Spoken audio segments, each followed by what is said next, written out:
Friends, நான் தான் உங்கள் யாம்னிரியா ராஜுக்குட்டி. இன்றைக்கி என்ன வீடியோன்னு பார்த்தீங்கன்னா, எங்கள் மாமா இன்றைக்கி மாமாவை சொல்லக்கூடாது, ஃபஸ்ட்டு என்னையவே நான் சொல்கிறேன்.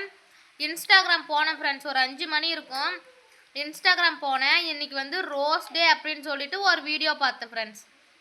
நான் என்ன பண்ணிட்டேன், எங்கள் மாமா கிட்ட ஃபோன் பண்ணி, மாமா ரோஸ் வாங்கிட்டு வாங்க மாமா அப்படின்னு சொல்லலான்னு ஃபோன் பண்ணேன் ஃப்ரெண்ட்ஸ். ஆனால் ஃபோனே எடுக்கலை.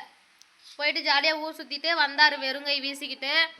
மாமா ஒரு ரோஸ் வாங்கி கொடுமாம்மா, நம்ம 2 பேரும் லவ் பண்ணி 5 வருஷம் ஆயிடுச்சு மாமா, நம்ம ஒரு நாள் கூட கொண்டாடினதில்லை, இன்றைக்கி வாங்கி கொடுங்க மாமான்னு கேட்டேன் ஃப்ரெண்ட்ஸ். 50 வயசு கிழவிக்கு எதுக்கு, 2 பிள்ளை பார்த்துட்டு காலம் போன வயசுல உனக்கு காலத்துக்கு உனக்கு ரோஸ் எதுக்கு அப்படின்னு கேட்குறாங்க ஃப்ரெண்ட்ஸ்.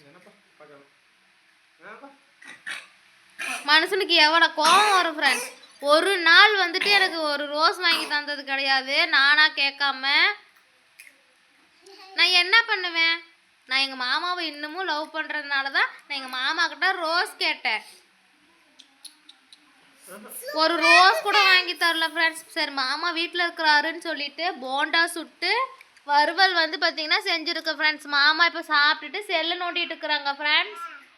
எனக்கு செம்ம கோவம் வந்துச்சு ஃப்ரெண்ட்ஸ். நீங்கள் தான் இதுக்கு சாட்சி, நீங்கள் தான் இதுக்கு எதனா ஒரு வழி சொல்லணும் ஃப்ரெண்ட்ஸ். அவரை வந்து ரோஸ் வாங்கி கொடுக்க சொல்லுங்கள், இல்லைன்னா எனக்கு கோவம் பயங்கரமாக வந்துடும். எனக்கும் கபில் மாமாவுக்கும் இன்னைக்கு சண்டை வரும் ஃப்ரெண்ட்ஸ். இன்னைக்கு இதோட இந்த வீடியோ முடிச்சுக்கலாம் ஃப்ரெண்ட்ஸ். இந்த வீடியோ பிடிச்சிருந்தாலும் பிடிக்கலனாலும் எங்கள் வீட்டுக்கார் செல்லுக்கு போகிற வரைக்கும் ஷேர் பண்ணுங்கள் ஃப்ரெண்ட்ஸ் இந்த வீடியோவை.